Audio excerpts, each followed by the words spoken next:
Now the backup Boykin, his first throw toward the center of the field, but it's incomplete.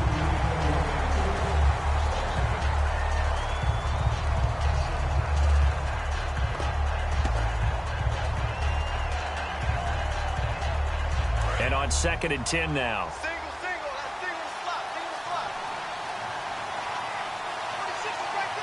One receiver left, 2 to the right. Now the rookie Boykin. His throw incomplete.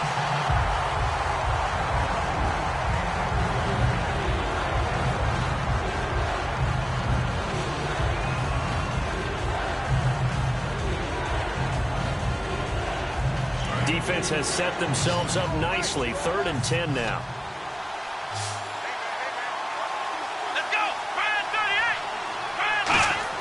On 3rd down, Boykin.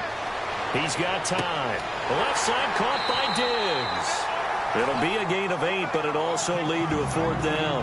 So much about offense is what you call hidden yardage. You know, you throw the ball to someone, they catch it, and then they can make a big play. You know, they create a play, run after catch.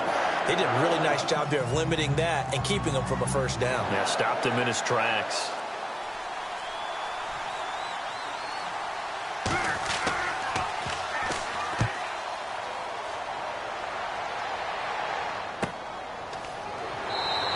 It'll be a net of 40 yards following a punt of 44.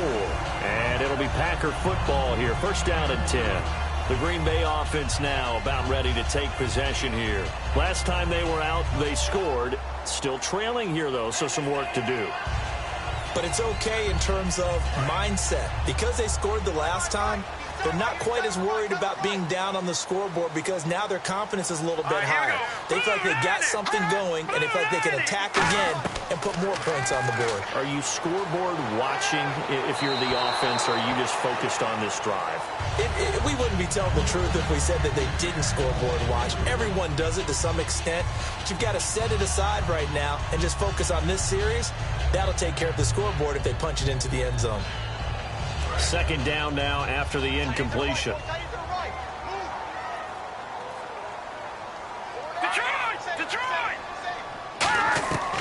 From the shotgun, he'll look to throw. Finding his safety valve here. That's complete. And getting this just shy of midfield. They'll spot it at the 49.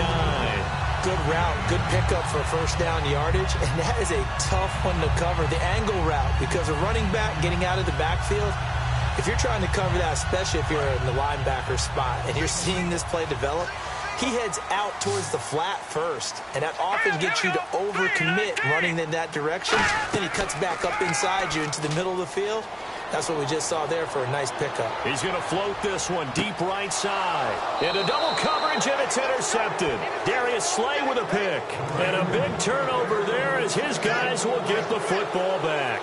The Seahawks offense now, they get set to go back to work. And they're coming off a 3-and-out, my friend. I think they've got to look at that play sheet and go to a spot that they haven't gone before. Time to shake things up a little bit to try and get this offense moving. Okay, so how do you do that? How do you shake things up? You look at what you called before, realize it hasn't worked so well. Go to something else. And maybe you try and find one of those special plays from one of your better players, and maybe try and hit something big and get things going in the excitement area. And they'll go with a ground attack here. And he was very fortunate there to get out of his end zone. He maybe got back to the 2-yard line. No gain on that one, and it's going to bring up a 3rd down. And in this situation with a lead 4th quarter, they're liking keeping the ball on the ground, I'm sure. That's just smart football, but you know the defense has to know it as well. They've got to stop them here. So now we're going to see that loading the box in a big way. 6, 7, 8, 9, whatever it's going to take. Puts a little bit more pressure on your big offensive line. Just a 1-yard pickup there, and it'll be 4th down. Well, they got off the field on 3rd down. An excellent job, an excellent defensive series. We always talk about adjustments, and usually only at halftime. But the best teams adjust series to series. And on that series, they adjusted so well that they got the job done in fine style.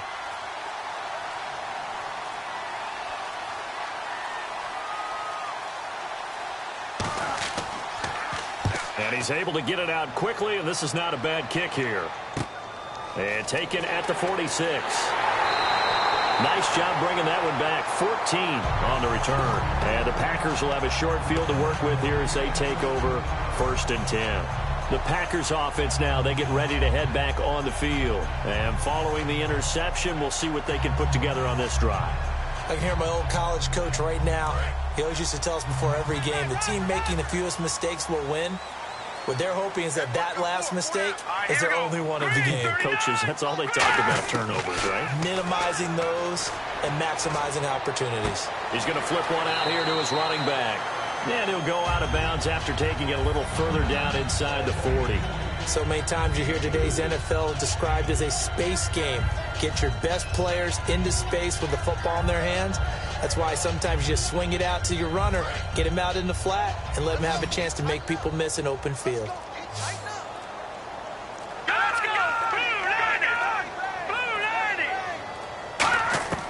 Out of the gun, they'll look to throw.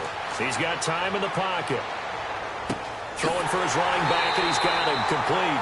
And brought down, but not before they're inside the 25. A good way there to have him bounce back from the interception last drive. Something underneath, a little bit of rhythm going. I know the best ones in the league have supreme confidence, but every now and then you need a little booster, don't you? This is their way of protecting him and bringing him back, and then they'll turn him loose later, I would think. Now on 1st down, he'll drop to throw it. This will be caught inside the 10. It's a really nice 15-yard pickup, and now it's 1st and goal. And with that last play, he's now up over that 300-yard mark. And in today's NFL, it almost feels routine. And I hate that when you talk about a 300-yard passing game. To me, 300 yards still signifies excellence, and he's achieved that in this performance. Back to throw again. Finding his safety valve here. That's complete. So he got free of one tackle, but couldn't do a whole lot else. It'll be a 2-yard gain, and it'll be 2nd and goal. I know it was a gain, but you have to sense probably a little bit of disappointment there because when it's out there in open space, I think they expect to get more out of a play, don't you? Especially when you're getting it to your guy out of the backfield. You're expecting him to be able to create something, be a little more shifty. Yeah, no doubt about it. Good open field tackling held it to an okay gain. This will be caught at about the 6. And the stop will come inside the 5 at the 4. It'll be a 3-yard gain, and that is going to set up 3rd and goal. Everyone's got to be able to catch the football. Doesn't matter what position you play, but if you're on offense, be aware a ball may come your way.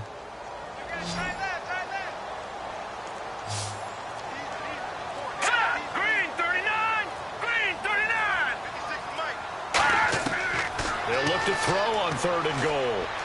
And the incompletion there, so that breaks a string of 5 straight hookups. It also leads to a 4th down.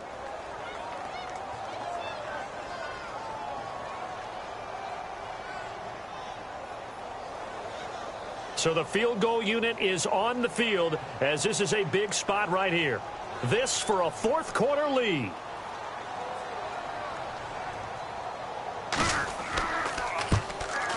And his kick is good. And with that, they have taken the lead by a point here in the 4th. So the drive here ends with a field goal, and that does give them the lead, but this one is still a long ways from over. And you love to be able to look up at the scoreboard and see that you're out in front, but then you take one look across the field and see that offense is raring to come back out, and you think, I don't know that field goals are going to be enough to get us home.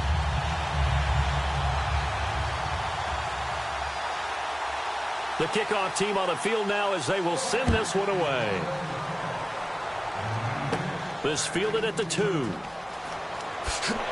And not a bad return here. He gets it out to the 25-yard line. As Seattle now ready to march out of the field. And on the last go-around, they really couldn't get anything going. They had to punt from deep inside their own territory, which means you're going to lose the field position battle as a general rule. What they're looking for now is a little more consistency, move the ball at least a few times on offense, get a couple of 1st downs, and hopefully flip the field. Yeah, just something to build off of. That's what they're looking for here. They'll throw on 1st with Boykin, surveying the field. Nowhere to go here. He lost the football. On plays like this where the ball comes free, it's often unusual for the team that lost it to get it back because This is the quarterback. The ball gets away from him. Everyone else is trying to execute what they're supposed to do on offense. They're usually looking in the other direction, downfield, or have moved away from him. In this case, though, a teammate is able to come up with the ball. Now Boykin on second down. And his throw here's incomplete.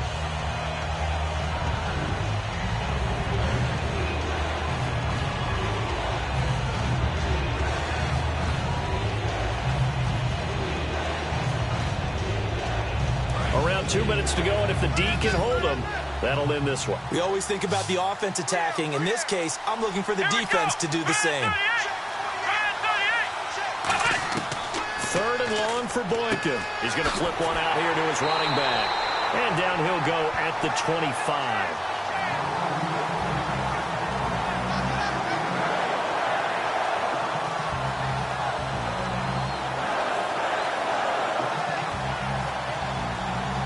The Seahawks send out their punter as he's on here to punt it away.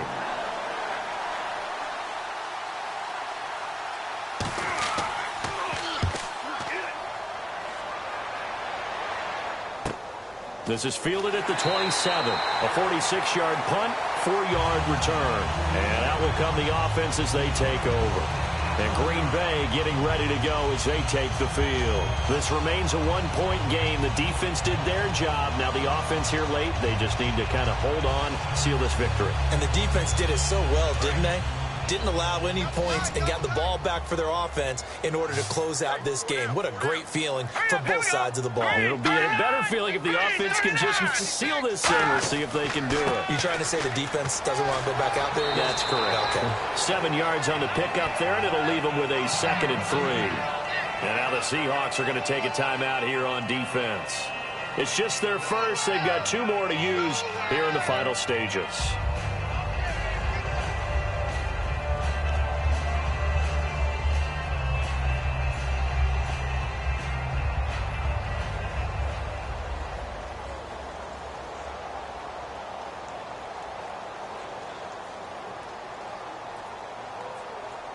Second down following the run.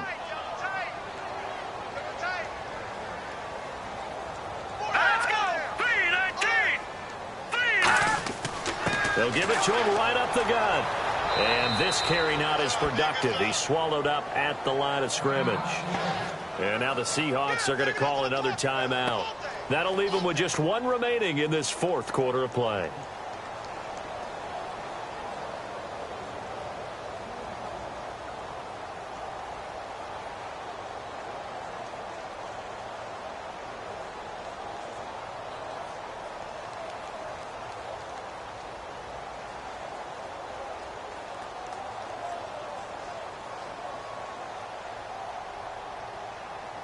So the offense needing 4 yards. It's 3rd down.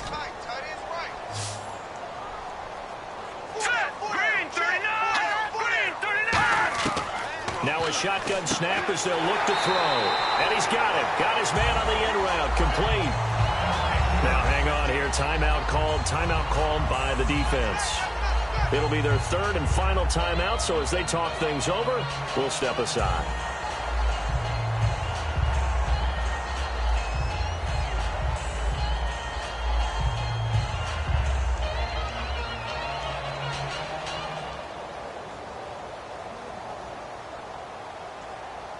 And the offense lining up 1st and 10.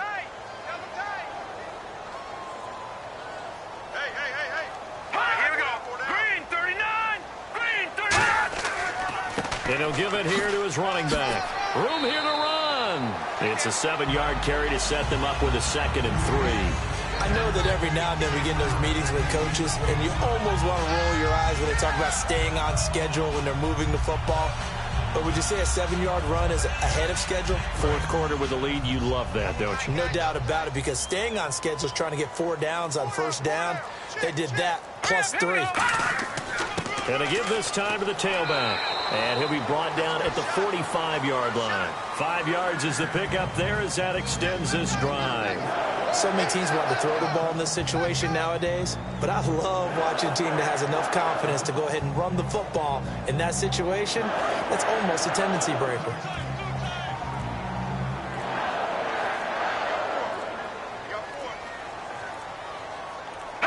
So he'll take a knee here to wrap this one up, and he's going to want to keep that game ball. He was sensational. It's a loss of a yard there, and now second down. Well, Charles, the forecast called for rain throughout the entire game, and we got rain throughout the entire game. But these two teams, they had fun getting dirty out there. They love the slop. Did you trust the forecast ahead of time? Are you one of those guys that's skeptical about it, or did you trust it? But when I saw just a big blob of green on the radar, I said, okay, let's trust. Yeah, and that's why I'm glad you took my advice. Got your notes laminated, because, you know, open-air booth, that rain can affect us as well, although not as much as the guys on the field.